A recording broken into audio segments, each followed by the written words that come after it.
Hello, everyone. I brought three people together with me today to discuss Bill C-67, Ontario bill that is entitled Racial Equity in the Education System. Barbara Kay is a columnist for the Canadian newspaper National Post. She also writes for the Epoch Times and Western Standard online. David Haskell is at Wilfrid Laurier, operating primarily within the field of sociology of religion, but makes occasional forays into communication studies. His teaching and research focuses on religion in Canada, media in Canada. Bruce Pardy is executive director of Rights Probe and professor of law at Queen's University. He spearheaded resistance to and ultimate repeal of the Law Society of Ontario's Statement of Principles policy that required Ontario lawyers to attest to their ideological purity to maintain their license to practice. And so I brought these people together today, invited these people to come together today to discuss this bill, which the Conservatives in Ottawa, to their great discredit, are supporting. And so, Barbara, maybe we'll start with you. You wrote an article a little while ago, a couple of days ago, in the Epoch Times trying to alert Ontarians and Canadians, particularly, let's say, in the center and on the right, to the degree that those exist in Canada, to what you see as the dangers of this bill. So why is a bill that's hypothetically aimed at something as awful as racism, let's say, what concerns do you have about it and why? Well, this bill 67, which is heading for third reading before a final vote, and it is billed as an anti-racism bill. It's going to give anti-racist instruction to children in the educational system, but the bill is in fact pretty well a clone of the programs in the United States that are being resisted all over the place because it depends entirely on critical race theory for the ideas that are in the program and for the rules that are going to govern it. And it is basically it calls itself anti-racism, but in fact, it is a very racist program because it deals in identity group, framing all questions of victimhood in terms of identity groups. It says that it's going to oppose anti-Indigenous racism, anti-Black racism, and anti-Asian racism, plus anti-Semitism and Islamophobia, but in fact, they do not include anti-Caucasian racism because that is going to be the one racism that is not only going to be allowed, but encouraged according to critical race theory, which I know, Jordan, you've spoken about many times. The basic hypothesis that we're pursuing in this discussion is that under the aegis of something as ethically admirable, let's say, as the absence of racism, or even promoting the absence of racism, what this bill actually does is bring in a whole set of ideas that have virtually nothing to do with racism per se, under the guise of a moral endeavor, and make it both likely and necessary that people abide by this particular propagandistic ethic in order to be teachers in Ontario schools. It's certainly to be promoted. And so I'll just detail some of the details of the bill so that people are aware of this. So, for example, performance appraisals shall include competencies related to a teacher's anti-racism awareness, whatever that is, and efforts to promote racial equity.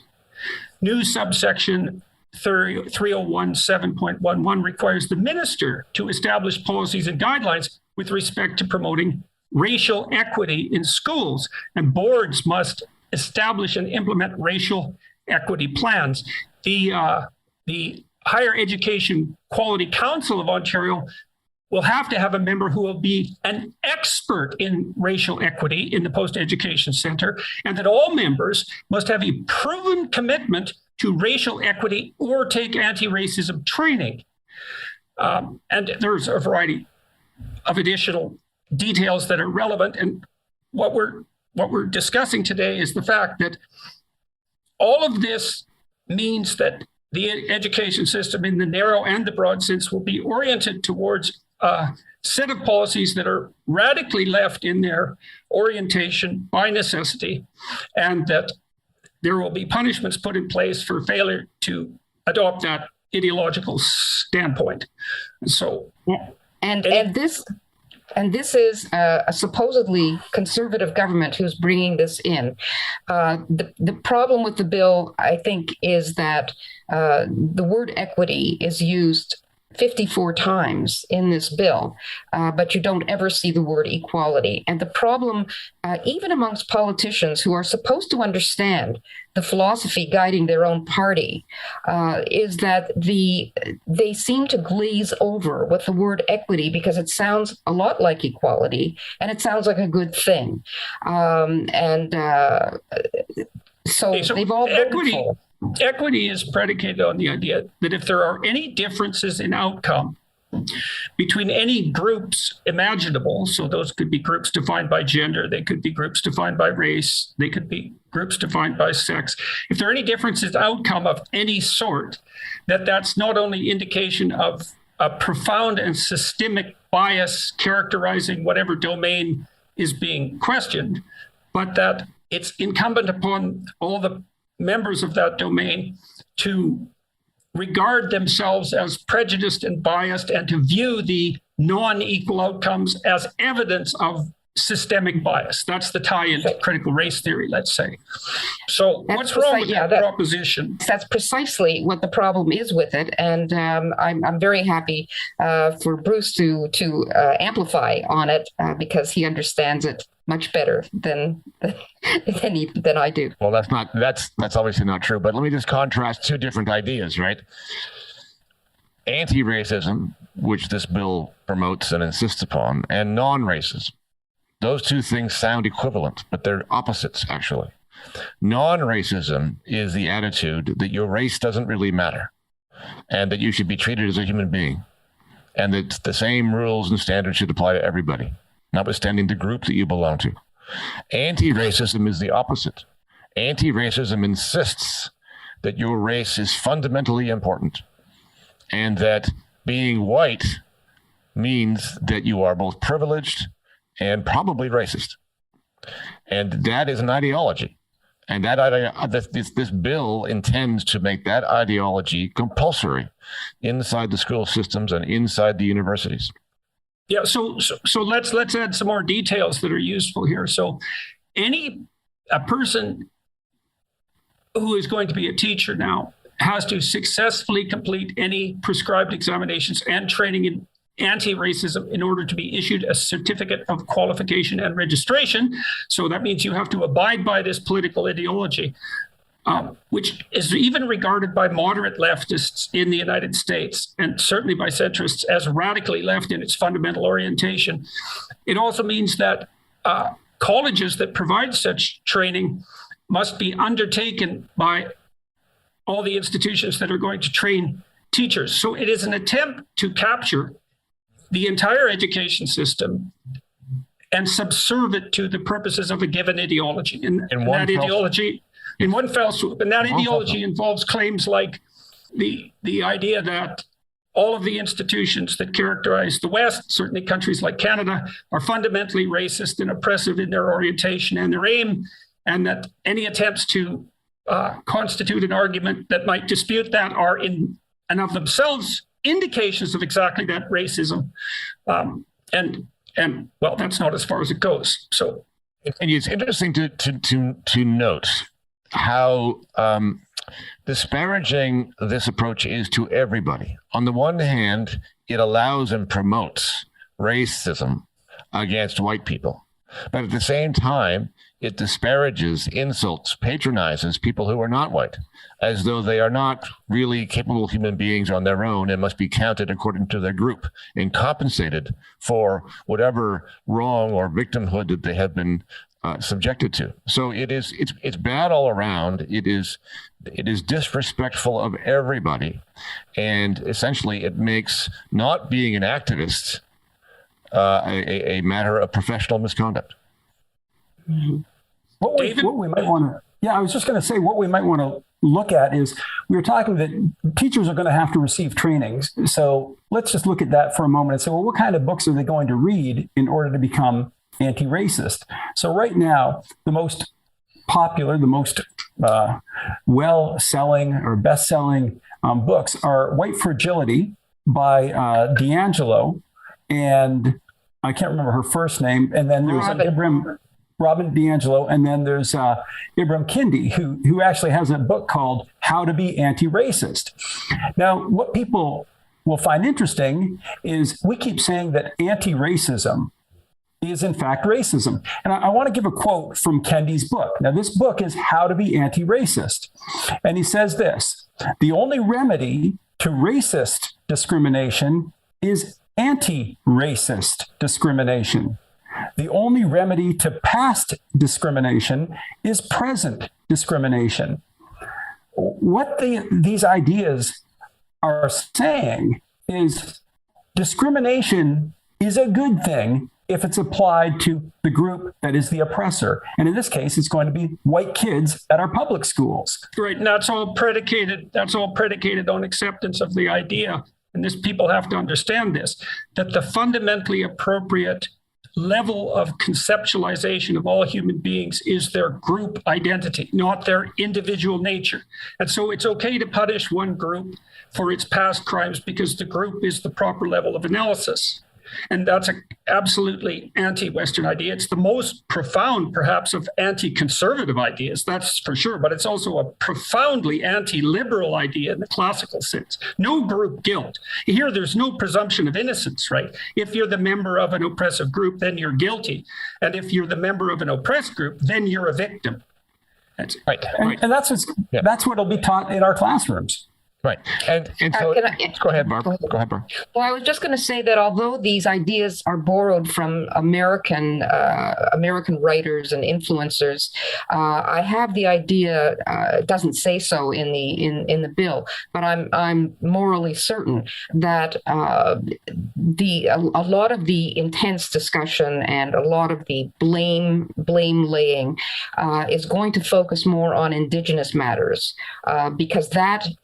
The indigenous settler history is not the equivalent in fact, but it is the equivalent in terms of the moral narrative in Canada as slavery was in the United States. The original sin of Americans is slavery, and Canadians' original sin is colonialism.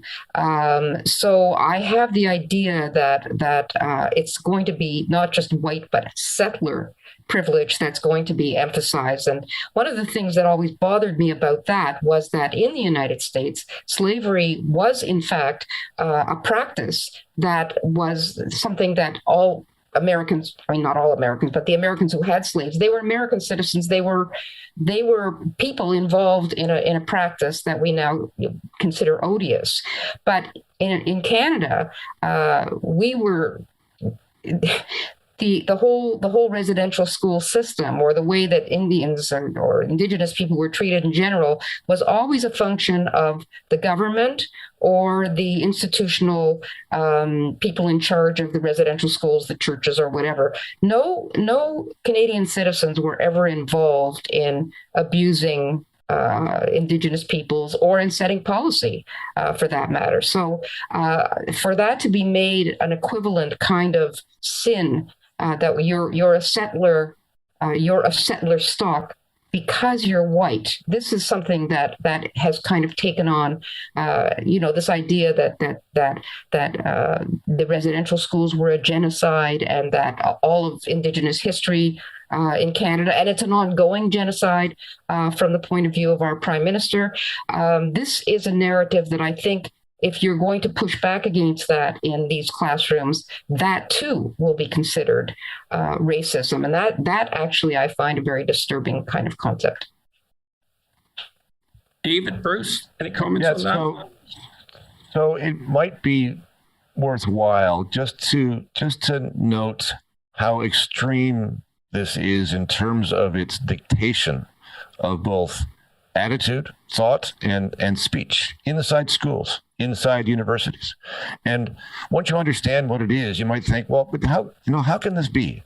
it's completely contrary to the whole idea of having schools and universities that engage in thinking and challenge and debate. And one of the reasons why it's so extreme is that it comes to us from critical theory. Now, Jordan, you mentioned critical race theory, and that's absolutely what it is. It's mandatory critical race theory in the schools and universities. But critical race theory itself, of course, is a sort of an independent branch of critical theory. And that's a larger idea, essentially an anti-Western ideology, which regards all the features and values of the Enlightenment as inherently evil, if you like, and to be rejected. And even very basic ideas like evidence and consistency and debate and pluralism, all those things are essentially out. And you can see that rejection in the bill. The bill basically says that if you wish to debate the validity of anti-racism, then you are on thin ice. There's even an offense included in the bill, which says that if you disrupt or attempt to disrupt the proceedings of a school or a class through the use of racist language, then you are guilty of an offense. And the problem is that what they mean or going to mean by racist language is language that denies the validity of the ideology that they're promoting. So, for example, and who knows exactly, but here's a possibility. If you insist upon debating the validity of anti-racism in a classroom by saying, no, I believe all lives matter and I believe all people are equal regardless of their race or color, then you might very well be in violation of this provision. So we should delve into that a little bit more too. So the fundamental claim of the critical theorist types is that we use a particular kind of instrumental narratives to structure our perceptions and actions. Mm-hmm. And that instrumental narrative is essentially predicated upon the use of power. And so that would be the arbitrary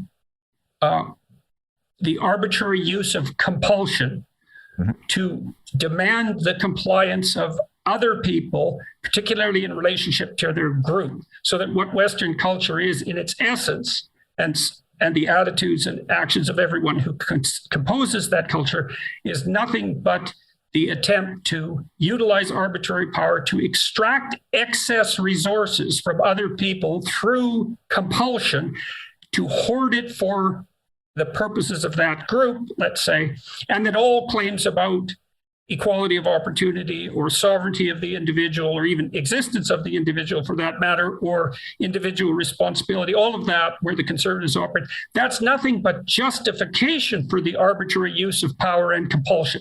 And so even to make those arguments, so this is one of the things that's so pernicious about the free speech debate. The critical theorists don't engage in debate about who should have free speech and who shouldn't. Their claim is that the whole idea of free speech is nothing but the attempt to add a moralizing layer to the will to power that exploits. And all of this language that we see in this bill is derived from that theoretical background. Mm-hmm. Yes. Now, I'm putting myself in the place of the audience who's listening to us speak, and all of us have been steeped in critical race theory for years. We've been looking at it and saying what a terrible thing it is. And I'm trying to picture how people could get a hold of this. And maybe the example is what we entered in on. So here we have this bill that really will promote division in our school system. And the progressive conservatives of Ontario, who are ostensibly supposed to be conservative, all voted in favor of this bill. And even there's another party we have now, the Ontario Party. Rick Nichols is the sitting MP. They have a specific policy platform against this kind of stuff. And even he voted in favor. So what's going on there?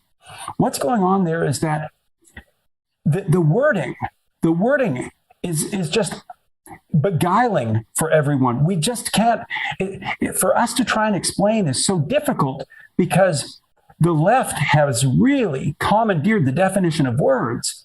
When someone sees anti-racism, they think, of course I want to be anti-racist. So perhaps let's give the benefit of the doubt. Maybe the conservatives were just fooled. I know that this fellow, Rick Nichols on the Ontario Party, was fooled. He had no idea that this bill actually will promote racism in our schools. You know, David, since you mentioned the Ontario Party's platform, I actually think that their policy with regard to teaching, what they have to say, and our audience, I think, might be interested to know what would be the opposite. What would be a curriculum that taught that racism was bad and all these things were bad, but that had a curriculum that was fair to every student, and they actually spell it out. And what they say is in their platform, they would make it illegal for any teacher, school administrator, or any school board official to teach, disseminate, or promote materials to students that explicitly or implicitly state, one, that males and females do not exist as separate biological realities, because, of course, gender is included, subsumed under the racist umbrella, will not be allowed to state that any individual, by virtue of his race or sex, is inherently privileged, racist, sexist, or oppressive, whether consciously or subconsciously, that will not be allowed to state that an individual should be discriminated against or receive adverse treatment because of the individual's race or sex. And you can't say that an individual, by virtue of race or sex, bears responsibility for actions committed in the past by other members of the same race or sex. And finally, that any particular Canadian province or Canada itself is fundamentally or irredeemably racist or sexist. These are all the things you won't be allowed to say. And that, I think, is, if you asked most Canadians, do you think that sounds fair? They would say, yes, that's exactly. Well, we might want to point out that the entire educational system that's associated with classical Western values is the most successful manifestation of the most fundamentally non-racist ethos ever developed. And that ethos insisted that each individual, regardless of their group membership, was of intrinsic worth and characterized by natural rights, and that it was to their advantage and to the advantage of all others that no arbitrary barriers be put forward against them as they manifested their attempts to take their place in the world in a manner that was reciprocally beneficial to everyone around them. And there isn't an ethos that's more fundamentally non-racist than that one. And it's time for conservatives and liberals alike to stop being apologetic about that. Agreed. Yeah. Can we just add, just to dive back into critical theory for a moment, Jordan, picking up what you were saying earlier. So I believe it was James Lindsay, who is an American critic of social justice and critical theory. I think he was the one who coined the term the iron law of woke projection. You were talking earlier about critical theory characterizing Western society is essentially based upon a power relationship and nothing else. Abusive power relationships in which everything that happens really is a search for power underneath the surface. So what is happening here is that the woke, the critical theorists, the critical race theorists are actually turning Western society into exactly that. And this bill is an example of the simple application of power to insist upon an ideology and to essentially cast out or cancel or accuse of professional misconduct those people who will not go along with the story. That's a pure power play. And there's really nothing else in it. It rejects the idea that there might be another point of view. It rejects the idea of pluralism. It rejects the idea of debate. And this is called neo-Marxism for a reason. And the reason is that Marx was the one who came on board and said, look, Western society is a power struggle. But he emphasized the economic struggle between the upper and lower classes. And the critical theorists ditched that particular struggle in favor of the struggle over identity politics and between different. Right, but they use exactly the same language and the same conceptualization. And I want to reiterate a couple of things, add another detail. So first of all, here's another detail from the bill.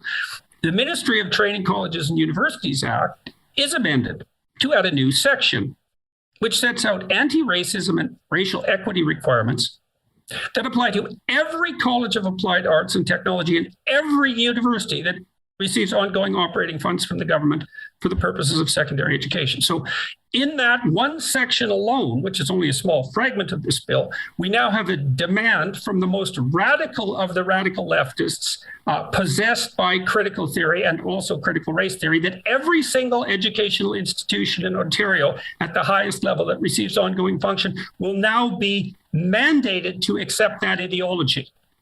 Now, I just can't forgive the Conservatives for not noticing this. This is appalling. Like, if they're that blind, we're in real trouble, because you shouldn't be that blind by this point in time.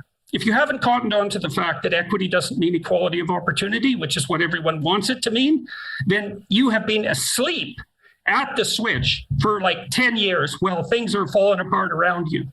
Yeah, at least. So, yep. at least 10 years. Yeah. And to see, this is written by an NDP member, right, this bill. Didn't that clue them in? Yeah. Let's talk about her for a bit. That should have been an alarm bell right there. The drafter of this bill had been the head of equity at Laurier University and had drafted the sexual violence policy under which Lindsay Shepherd, who many people will remember in 2017, for having shown her students, a graduate student, for having shown her students a balanced discussion in which you featured, Jordan, on gender pronouns, and shown that segment of that panel discussion to her class, was invited in to be interrogated in a session with several members of the administration and staff, faculty, but they told her that she was transphobic because she had breached the sexual violence policy, which this individual who wrote this horrible bill, that, and as you say, that Conservatives could let this pass is really terrible. One of the terrible things about racism, as they understand it, is that the offense of having said or done something racist is judged not by your intention, but by the person who claims to be offended. So much for the presumption of innocence.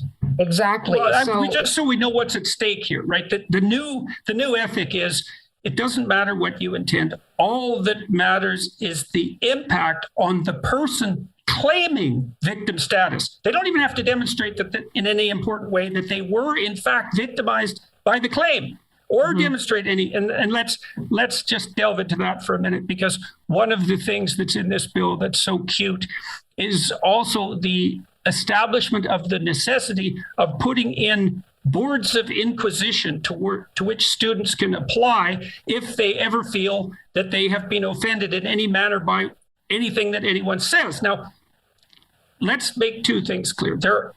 People do say offensive things, and I do believe that there's such a thing as hate speech, because speech can be pretty vicious. That's not the point here. The point is that there will be boards of inquisition set up at all educational institutes in Ontario if this bill passes, that anyone with a grudge can weaponize against anyone they want. And if you don't think that will happen, you're a fool, because it happens all the time. And it's happening more and more at the college level board for physicians and psychologists, and at the Law Society. And this is going to make the establishment of those inquisitorial bureaucracies, which are basically extrajudicial structures, right, operating outside the normal judicial system without the presumption of innocence, is going to make the establishment of those mandatory. And so again, I can't believe the Conservatives can be so ungodly blind. It's cataclysmically surreal. One of the, and again, I'm just trying to bring this back to the common person and say, how does this work? And maybe a way to understand it is, when you think the word is going by its traditional definition or what you think it should mean, it simply doesn't. So when we see equity, all of us think, well, equality, we think that we want to see people have equal opportunity, but it doesn't mean that. But related to anti-racism means, yes, you should discriminate against one group In this way, it's whites. But not only that, as Bruce has already suggested, it's very racist toward people of color because it suggests that you have to rig the game in order for them to succeed. And that in and of itself is the height of racism. Well, it also denies them I've been thinking about this in regards to, so there are claims from the critical theorist types, for example, just so everyone knows, that the concepts of merit and excellence are in themselves racist in the same way that the concept of free speech or individual sovereignty is racist. And so I think, well, of all the demoralizing things that you could possibly tell people who are on the, let's say, on the margins of society, the most demoralizing thing you could possibly tell them is that excellence, the idea of excellence or the idea of merit, is nothing but a plot conjured up by your oppressors to subvert you, and that therefore, if you strive in a meritorious way towards excellence, that you're doing nothing but identifying with the oppressor. And you think about the Black music scene in the United States. I always think about that because the Black culture in the United States has been so absolutely brilliant in its musical innovation, and it's changed the entire culture of the United States and the entire culture of the world. And for me to think about someone like Billie Holiday or Louis Armstrong as something other than a manifestation of individual merit in the purest sense, in the purest and most redeeming sense, is to me utterly, it's appalling and shaming. And then to deny that that same movement towards excellence in a given domain to individuals on the margin is the worst thing you can do for them, being put forward under the guise of compassion and benevolence. It's sickening. I agree. And conservatives should be ashamed of themselves for being so goddamn dumb. I completely agree. Very infantilizing. It's very infantilizing to speak of people from other backgrounds or other races as without moral agency or without the ability to compete on their own terms against the people of other races. I agree with you, Jordan. And I go ahead, Bruce. Well, I was just going to say that it's also ironic tragedy because the ideas that would protect and promote people who are not privileged are things like merit. I mean, the idea of having standardized tests for entry into universities, for example, is the thing that gives people who are not wealthy, not privileged, not connected, the opportunity to prove what it is that they can do. And the irony here is that everything is upside down. In order to understand this, you just have to take your assumption and flip it upside down about what racism means, about what privilege means. Essentially, this is a program that protects the privilege of all those people who are yelling about privilege. If you take away the merit idea, then you pull the rug out from underneath all those non-privileged people to be able to show that they are deserving of getting a spot, getting a job, getting having. Well, Adrian Wooldridge wrote a whole book on the idea of merit in the West, and so he showed historically, which I think is extremely interesting, that the alternative to merit per se as let's say as an index of selective value, it has been dynasty and nepotism. So right. Dynasty means that your hereditary family connections dominate what are the most important determinant of how you progress up the ladder or whether you maintain your position, or it's callous and crass favoritism. Now, the utopians might say, well, we could scrap merit and we wouldn't revert to nepotism or dynasty, but we certainly would instantly because that's what happened throughout history. And second, we already have. We've already reverted to that, I think. Once merit's on the way out, you've got to have some other way for picking people. And the ways that are left are nepotism and favoritism. And there's got to be some criteria for what that is, but it's got nothing to do with the individual. It's got everything to do with who your people are. And I mean, look at the impact of this already. We have Asian students who are applying to the elite schools like Harvard who now can't get in, not because their SATs weren't through the roof, but because for the means of diversity, they're now excluded. Yes, we should also point out that in these hypothetically white supremacist societies, that many people who aren't so easily, what would you say, categorized as white seem to be doing just fine. So Indian immigrants, for example, do extremely well in the United States, and East Asian immigrants do extremely well. In fact, both of those groups of people, although I hate to speak in the language of groups, do better economically than the native-born Caucasians, who are hypothetically the epicenter of racial privilege. And that's a big, stick in the throat of the critical theorist types, and they really can't adjust their theories to account for that. Go ahead, Barbara. One of the things you're not allowed to say is that these groups, one of the reasons that they do get ahead is because they usually have strong family support and a strong work values of work ethic and they promote conscientiousness, and so it's very merit based. Yeah, exactly. From a But you see that you're not allowed to say that, because if you talk about strong families and you talk about how important fathers are, for example, that is considered racist, because that's like suggesting, well, it's both misogynistic and racist, because it's like suggesting that single mothers can't do exactly the same work in bringing up productive and strong, confident children as a united family, a two-parent family. And it's also because it's a sore point when you talk about race. It also means that you validate the oppressive institution of patriarchal the nuclear marriage, family. which is obviously nothing but a manifestation of men's desire and willingness to dominate women. And I mean nothing but, because these theories are always nothing but, right? So and Bruce, you talked about projection.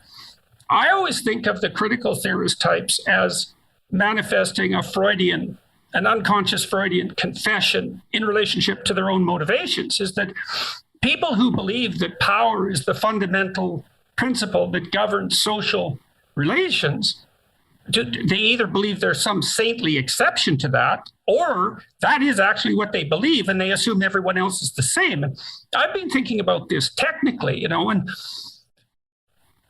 social relations based on power are actually unstable, technically speaking.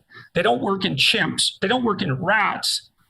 They don't work well for psychopaths, who are almost always failures and never constitute more than 3% of the population. And you're much more likely to advance in a stable manner if you play reciprocal games with other people, reciprocal, mutually beneficial games with other people.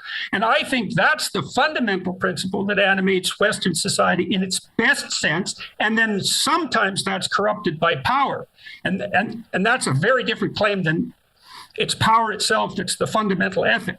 Right. Well, it just reminds me of that very well-known saying, power corrupts, and absolute power corrupts absolutely. So if all you've got left is power, then you have a corrupted society. And that's where and also think about what that does. Let's say, okay, you accept the doctrine.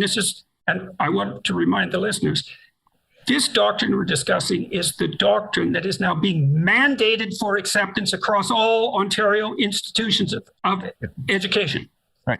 Okay, so the doctrine is nothing governs the social relations between people at every level except the will to power. And that's use of arbitrary compulsion. So, Bruce, that means you and I, if our interests differ, we can't engage in productive dialogue about that, because there's no such thing as productive dialogue. And what that means is that if our interests aren't aligned momentarily, I have to treat you as an enemy. And I have to assume that all you're using is your will to power. And I have no other option but to respond in kind. And I cannot think of a more corrosive, cynical, and bitter way of looking at human beings than that. Can you imagine? Can you imagine the psychological impact on students if this is what they are getting a daily dose of? So imagine you are see it. Well, you are a student. You're a student who comes into the classroom, and you're a student of color. And you come in without this indoctrination, and you think, I can be whatever I want to be. That's what you're thinking. And then slowly over time, you're told, no, The game is rigged against you. You can't be what you want to be. And perhaps you begin to believe that. And now you would be able to speak to this more than I, Jordan, but I have to imagine that there's some psychological principles out there related to whether or not you think you can succeed, and if that doesn't have a self-fulfilling prophecy to it. No, look, imagine that you're told as a young person, so a young person, a young Black guy, for example, you're told that you've been propagandized into believing that there is such a thing as agency and freedom by people who are using those concepts to do nothing but exploit you. And so to the degree that you believe you have agency, that does nothing but provide evidence that you're a pawn in their game. Okay, so that's what they have to contend with, that demoralizing and bitterly distrustful view of the world. And then imagine that you're a young white guy, and the whole notion is your entire culture and all the institutions that make it up, including marriage, are nothing but the manifestation of the patriarchal desire to oppress throughout history. And to the degree that you have any ambition whatsoever at the individual level, that's not ambition. That's laudable. That has nothing to do with you wanting to act as a moral agent in the world. It's nothing but that corrupt will to power that's capable of atrocity, and you should squelch it if you're moral. And I see tens of thousands of people around the world, people that come to my lectures, for example, who've been utterly demoralized by these propositions, like hurt to the core, wounded to the bone. And now we're going to make it mandatory because we're too stupid to notice what's right in front of us. There was a study done in 2019 in the Journal of Experimental Psychology that looked specifically at what happens when you teach people about anti-racism, especially one of its concepts, the idea of white privilege. And what they found was that it did not make people more sympathetic to poor people of color, Black people, but what it did do was make people a lot less sympathetic to disadvantaged whites. So the only thing that this kind of teaching does is actually create greater animosity to the disadvantaged white person, which, to my mind, if you know that, and we have studies that show that, that in and of itself should be enough to say, we can't do this to our kids. Speaking of, David, speaking of not doing this to our kids, you would think that some parents would be very concerned about what their kids are learning, concerned enough to mobilize and to get to coalesce into activism groups. In the United States, there's a lot of headway being made by parents who are fed up with this kind of stuff. There was a tremendous success in San Francisco recently by parents, not parents, but people in general in San Francisco, which is an incredibly progressive city. I think there's something like 6% of people vote conservative in San Francisco. And yet this school board that had three people were recalled by a petition drawn up by the parents because they couldn't stand the direction it was going in. It was exactly this direction, and they lost their jobs. And it was considered, I think 70% of people voted to get these people off the board. I'm sorry, the mechanism I forget, but it was considered quite a victory for the anti-CRT movement. And in the United States, there is a real movement headed up by this Christopher Rufo. Jordan, I'm sure you know him. You've probably talked to him or followed some of his work. He has been doing great work in helping groups to organize parents to, and there's now, I don't know, I began my column with the numbers were, the numbers were that, yes, in 37 states, 87 curriculum transparency bills have been filed by legislators in 37 states since the beginning of 2022 and introduced in 20 or more states. So pretty soon you're going to start seeing, and you already do in Florida and other conservative states, you're going to see pushback against this, and they're not going to be allowed to treat. I've been talking to a lot of conservative types, well, and Democrats for that matter too, by the way, who are concerned that their party is being pulled too far to the left about the dangers of critical race theory and critical theory and diversity, inclusivity, and equity, et cetera. And there is a wider degree of awareness about such things in the United States. Our conservatives in Canada are are far behind the curve. David, in relationship to your discussion of studies, we did a study at business school in Rotterdam, and we used a program that helps people make a future plan. And so imagine, so you have to lay out what you'd like in your life in 7 different areas, 7 important sub areas like intimate relationships and friendships and career and education, et cetera. And we looked at 4-year previous performance in the business school, and we looked at the relationship between race, gender, race, sex, and performance. So what we saw with the Caucasian women were doing the best, followed, I believe, by the non-Caucasian women, and then Caucasian men, and then non-Caucasian men. And they did this program, which was an agency program, right? So it's predicated on the idea that you could, in some sense, chart your own course. And the consequence was that within the next year, if I remember the study exactly, the non-Caucasian men had caught up to and exceeded the highest performing Caucasian women. And we did the same thing at Mohawk College, although Mohawk never adopted the program, and curses on them for failing to do so. 90-minute plan that was agency-based, dropped their dropout rate among the young men 50% in the first year. And so we've been using that program online, but it's a testament to the utility of personal agency. And we could say, look, different people face different barriers as they progress through life, and some of those are arbitrary prejudices, that's for sure.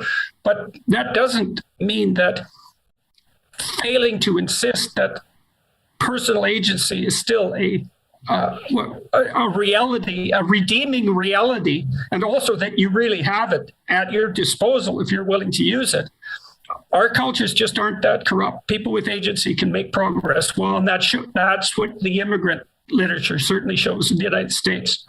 Absolutely. When you look at, for example, I mean, they're always held up in studies, the Nigerian blacks in America and in Canada. I mean, they outperform the white population. Similarly, just last year, it was the first time in the history of the Bureau of Statistics in the U.S. that Asian women now make more on average than white men in the U.S. But when you dig into that and you look at the culture, you have parents who are saying, you can make it. You can do this. This is a country where there is a level playing field. And that kind of self-talk or talk from parents really makes a difference. Right, but it's that level playing field that's being threatened, right? Because you will... By anti-racism. That's what I mean, by anti-racism, by the idea that you will not, in fact, be treated as an individual, but treated by the system as simply a member of your group. I mean, let's just circle back for a moment to the word equity. And describe it in equality terms, right? There are 2 different competing and opposite ideas about equality. The traditional one, the classical liberal idea, is simply that the same rules and standards should be applied to everybody, without regard to who you are, without regard to your identity. Right. So this is the equality of treatment under the law concept, the idea that like cases should be decided alike. And we don't care. We don't care what race you are. We don't care what sex you are. It doesn't matter. The same legal rules are going to be applied, and justice should be blind. The competing idea, which is substantive equality, or if you like, equity, is the idea that the same rules and standards should not be applied to every individual, but they should be changed depending upon the group that you belong to. And once that idea gets incorporated, and by the way, it has been incorporated into Canadian law over the past 40 years. And this bill will incorporate it into every classroom from K to 12. That's absolutely true. But my point is that the groundwork's been laid already. And we are in a really bad spot. And this bill is a terrible, terrible thing. and needs to be defeated. But it's not a sudden thing. It is shocking, but not surprising. Mm-hmm. Well, so let's go back to the issue of why the Conservatives, let's say, had the wool pulled over their eyes. I mean, they didn't pay any attention to the fact that it was someone who regards herself as a democratic socialist, to say the least, penned this bill. Like, that was an alarm bell, especially given her previous activities. And then there's all the equity language. And I'd like to talk briefly about the weaponization of guilt, because one of the ways these ideas are put forward is by accusing people who oppose them of the most heinous motivations. And and that will happen certainly in the aftermath of this conversation, is that the reason that we oppose this bill is because we are essentially racist. And, you know, if you're a decent person and a bunch of people come after you and say, you're a racist, you're prejudiced, especially if you're conscientious, and conservatives tend to be that, you're going to examine your conscience and you're going to feel set back on your heels, because, you know, how often do a bunch of people come and accuse you of something that's absolutely not true? And so as conscientious people fall over themselves to step backwards because they're willing to take some responsibility when accused, all it does is allow the people who are pushing these ideas forward to do it without any opposition.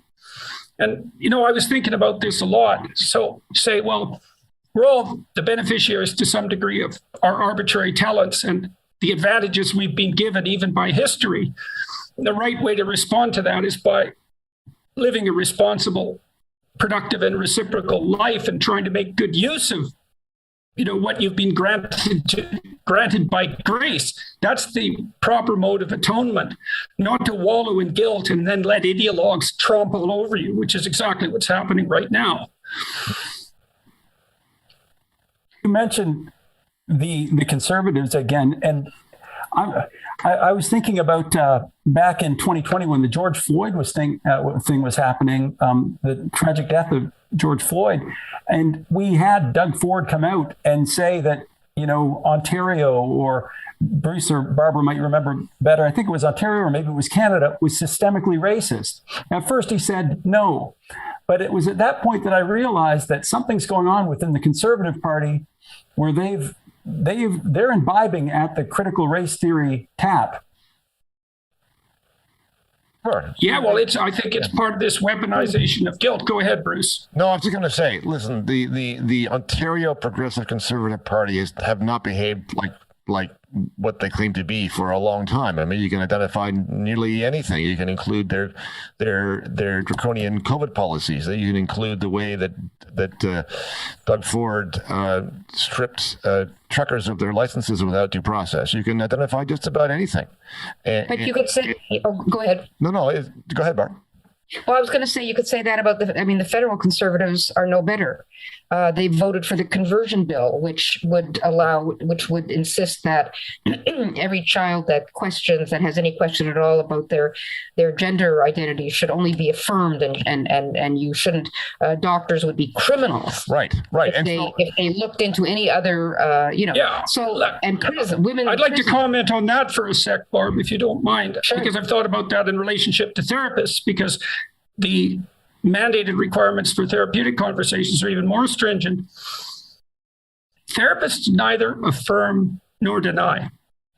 What therapists do is attempt to have truthful conversations with people about confusing situations.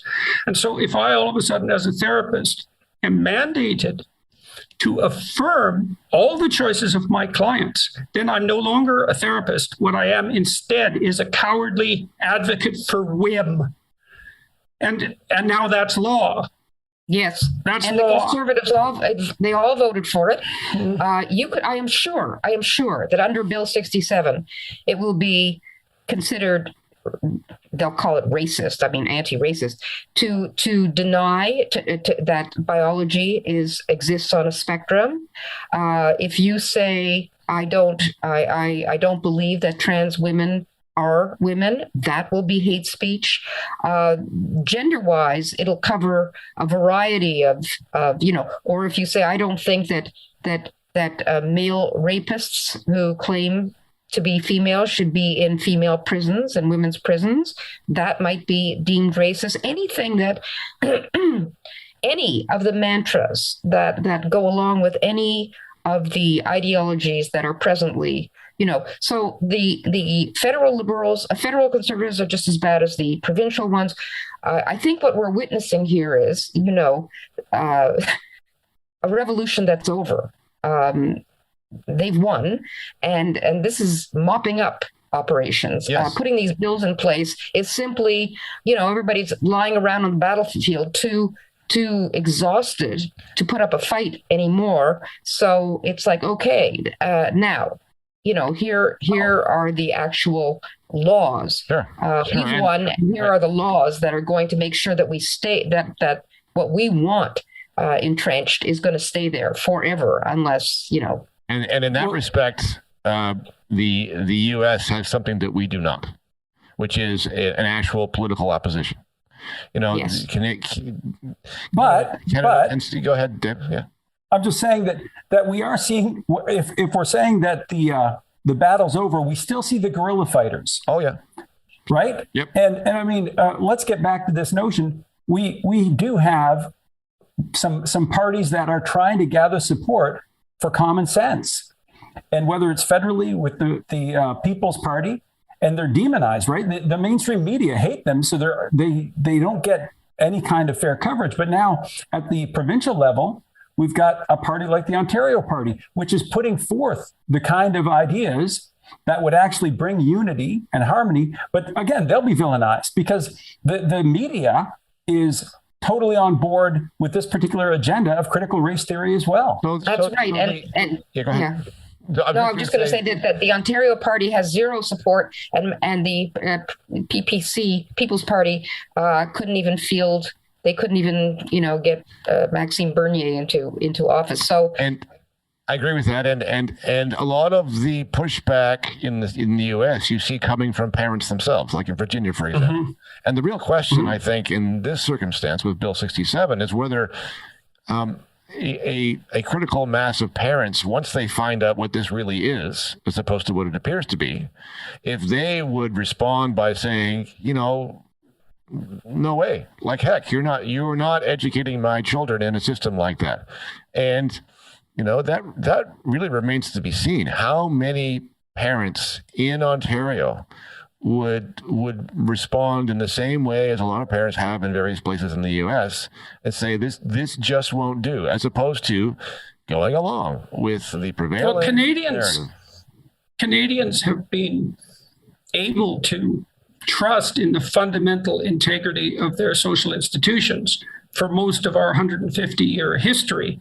And so the default assumption has been, well, people generally know what they're doing if they're leading us, and they're not leading us down the garden path. And the problem with Bill 67 and getting people to understand it is that they also have to simultaneously swallow the fact that our fundamental institutions, educational and political, have become so compromised and so co-opted by derivatives of a narrative so radical that even most Democrats on the left reject it out hand. Well, who's going to believe that? It's a lot easier to think that the four of us are, right-wing conspiracy theorists and that this is all nonsense. And in fact, it's easier for me to believe that sometimes than to believe the alternative. But I read this bill and I know what equity means, and I know its ideological derivatives and the underlying idea system. And so, I've said before that our biggest obstacle is disbelief. People don't believe it. People don't believe that what we're describing could actually be true. It's just so far out of the zone of what they consider to be normal life, normal civilized life in this country, that it's very hard to take in unless you've sort of seen it for yourself in front of your own eyes over and over again, and you're forced to admit that it's actually happening.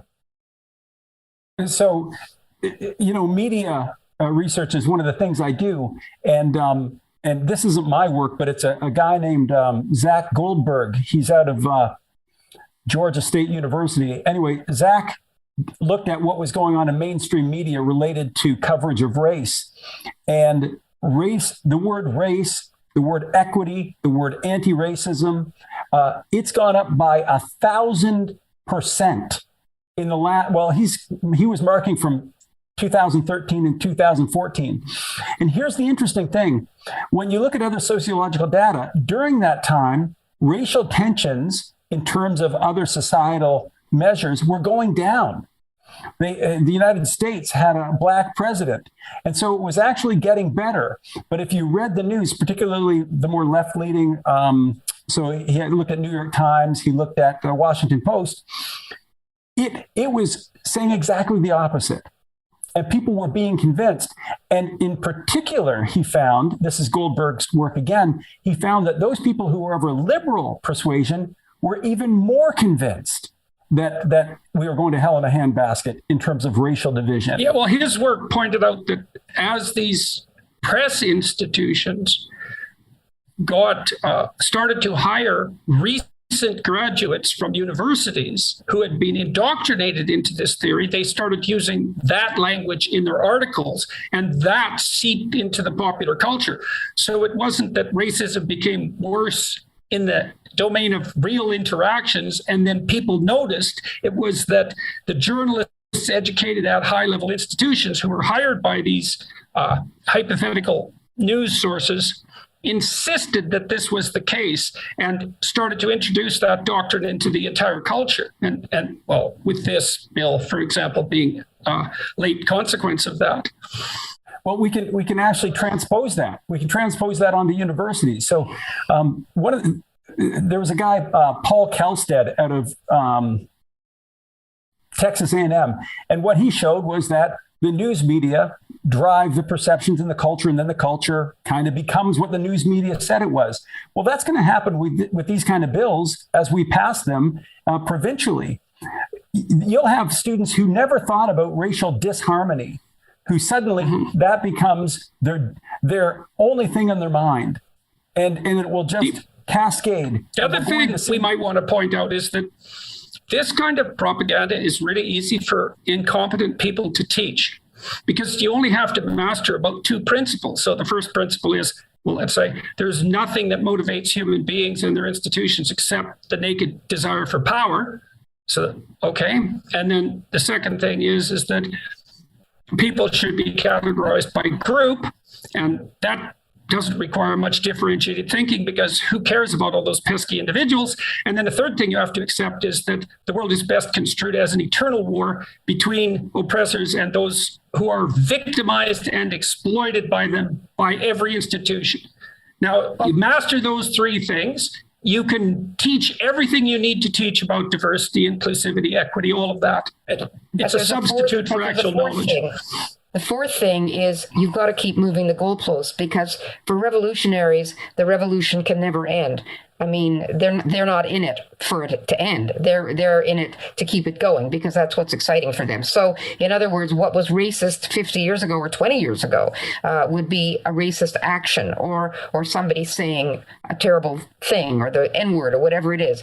Now since that's diminished, now they've moved the goalpost so that it's unconscious. Yeah, you're not seeing. Oh, it doesn't matter if you don't see the racism. Then there's these microaggressions, and there's what's in your mind. It used to be an action. You used to have to behave in a racist way. Now they're telling you what's in your mind, and so you don't have to act at all. You can be a racist. It's even worse than that. It's worse than that, Barb, as you pointed out before, because you don't even have to be prejudiced. You just have to be perceived as prejudiced by someone. That's it. And that actually, because there's no you, there's no soul there, there's no individual there. All you are is the consequences of your actions. And you think, could you come up with a principle of justice more appalling than that? Is that none of us are going to be judged again on our intentions, but only by the worst consequences of our actions? Unbelievable. Barbara has reminded me, and she said it really eloquently, of the idea of concept creep. So concept creep, it was Nick Haslam, a guy at University of Melbourne, came out with this around 2016, and he was basically saying the definition of negative terms has expanded. So That's where you get now racism is equal to any kind of disparity. So if you see unequal outcomes, that is de facto racism, which is crazy. There are many reasons why there might be different outcomes, of which racism is probably the least in our society. But now, according to anti-racism, and this is really one of their key tenets of their faith, because it is like a religion, they say any disparity is evidence of racism. Unless, and when you've got any suggestion to the contrary is racism. yes, I agree, unless the disparity goes the wrong direction. That's right. Right. Yeah, because That's the weird thing. Eh? That's the thing about this that's also so peculiar, because certainly the success of Asians in particular in, let's say, the United States and Canada, it poses a significant challenge to the domination theory. It's like, well, so, Asians are increasingly treated like honorary whites in this regard, let's say. Well, they're white adjacent. Right, exactly. Right.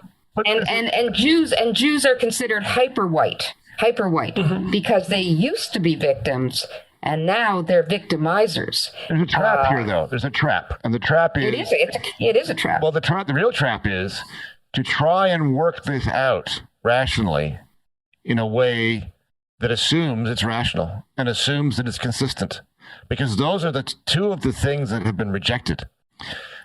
If things are not consistent, if they're not rational, they don't care about that. That's not the point. The point is to achieve what it is that they have in mind. All right. So this goes back to let's go back to critical theory and postmodernism just for a minute. Right. So there's postmodernism suggests that there is no such thing as objective truth. Right? Truth is personal. And, I could live with that, because the logical extension of that idea is, well, that everybody makes up their own truth. So if you think that you're a certain kind of person and you want to believe that, that's fine. And if somebody else doesn't agree, then that's fine too, because they have their truth. But the thing is that idea that truth is subjective is not carried through. What they basically say is, there is no truth except our truth, which you will comply with under penalty. And that's what this bill is doing. This bill says, oh, by the way, here's the truth.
You will do it, or you will be cast out.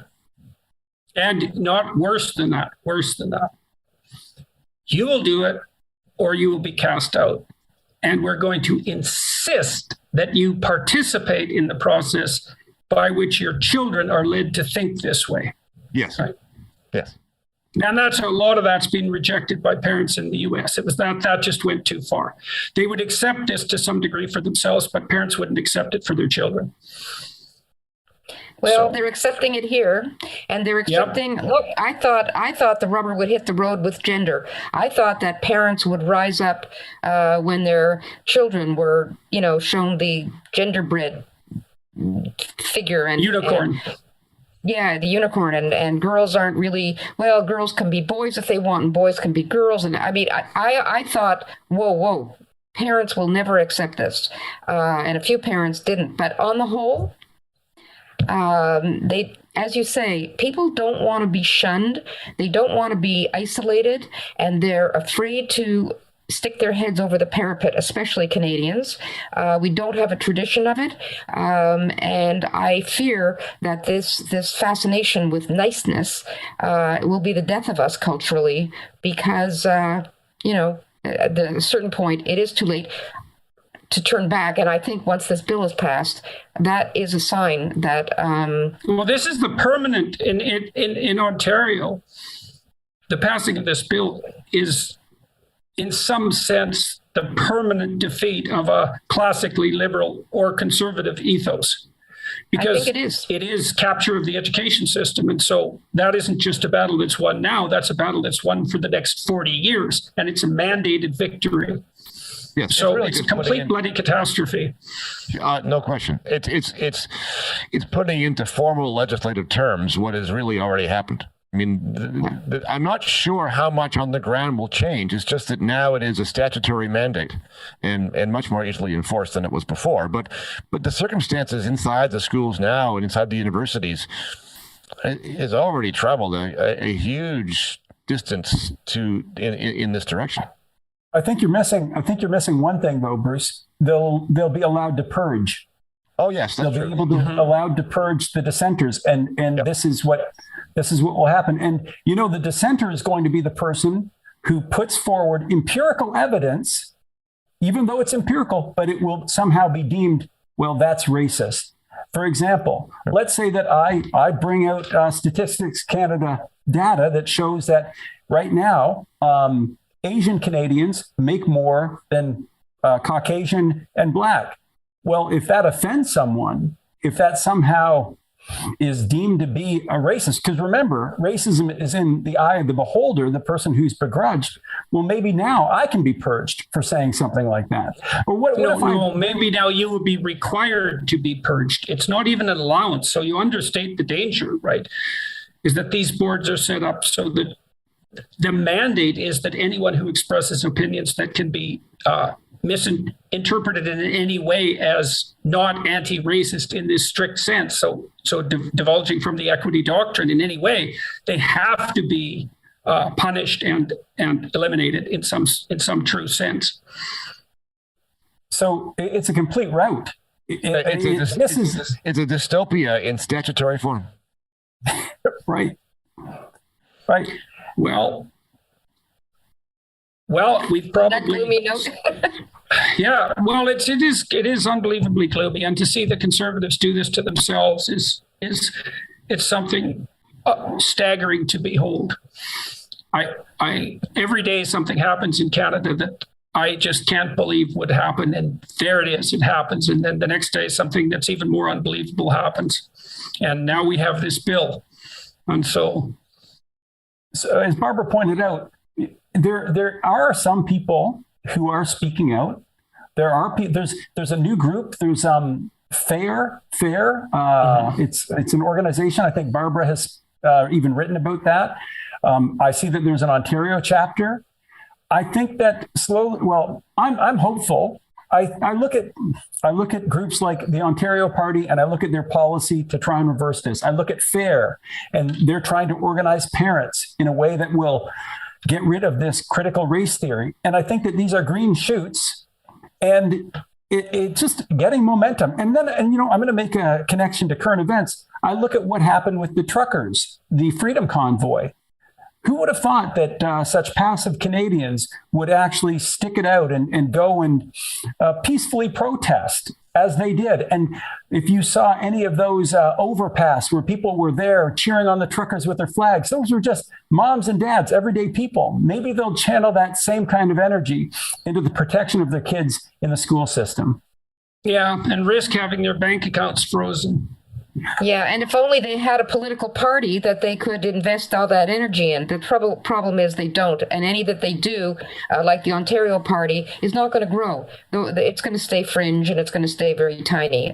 So it's a serious problem. Yeah. So let's say people should go ahead, Bruce. No, I was just going to say I do agree with Dave that the trucker convoy and the phenomenon that it launched is actually a hopeful sign. You've got the shoots, as he said, of of something coming together, some kind of political realignment, or the coming together of an actual opposition inside the population. Whether it will have, be able to be sustained and grow remains to be seen. But my goodness, that was the best thing that I've seen happen in this country for a long time.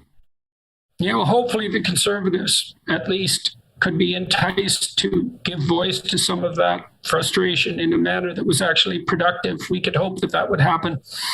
I guess we should ask people who are listening, call your MLA in Ontario. If you're in Ontario, call your member of the provincial parliament and let them know that you're not happy about this, right? Talk to people, write to the Minister of Education, write to Doug Ford, tell them this has to stop. And we should underline the point that it's not actually passed yet. It's passed second reading. It's going to committee. It will need to pass third reading. So there's time for the MPPs to change their minds on this. So it's not actually done yet. If people are trying to get an understanding of this, John McWhorter, who's at, I think he's Columbia, he's just written a book. Does anybody know, is it woke racism? Is that what he calls it? I think it is woke racism. I believe so, yeah. And really what he does is he says why anti-racism, exactly what's happening with this bill, why it is racist, and he takes a lot of time to explain it. So that's a read that some people might want to take a look at. Yeah, it's woke racism, John McWhorter. Yeah, so yes, that would definitely be worth taking a look at. And so I want to just close this and sum up, and you guys can make whatever comments you want afterwards. So what we're seeing here, to put it bluntly, just so everyone listening knows, is that a doctrine of cultural criticism so radical that moderate leftist Democrats reject it out of hand is now going to be written into the law governing all of our educational institutions in a province in Canada governed by Conservatives. Right. Yep. Now that propaganda is going to become the mandated ethos of the entire education system. And it's being done in such a underhanded and morally manipulative manner that the very people that it's being done to the most intensely, and that would be the conservative types, are cowed into participating in the process. Yes? Yes, absolutely. That's it. That's it. That's all, folks. All right. Thank you for getting together so quickly, everyone, and for being willing to share your remarkably unpopular opinions at some peril to yourselves. I was loving, you didn't know what was going on, Jordan, but Barb and I'm hoping that the Ontario Party will make some headway, and Barb is far more realistic about this. So I was enjoying, we were sparring a little bit and you didn't even know. I was really enjoying it. Anyway, it's good to be in such, although unpopular company, in our culture. I consider it an honor to be part of this small band of brothers and sister, and all the rest of us who are, as I said to Bruce before we started, I said it's kind of ironic that everybody who agrees, who's on our side, who's a dissenter on this, we all know each other, and in a country of 38 million people, that's kind of a harsh reality. Sad. It's a sad reality, but say not the struggle not. What's even sadder, I feel like Cassandra, I look at these things, I looked at them 10 years ago and I have this curse. I can see where things are going. And I think, this is going in this colossally stupid direction. And it can't be the case that it's really going to get to that point, is it? And then it just happens over and over and over and over. And this bill is this makes Bill C-16 look like child's play. Yeah, exactly. Yes. So. Exactly so. It's a hard lesson to swallow. They really mean it. They really mean it. All of it.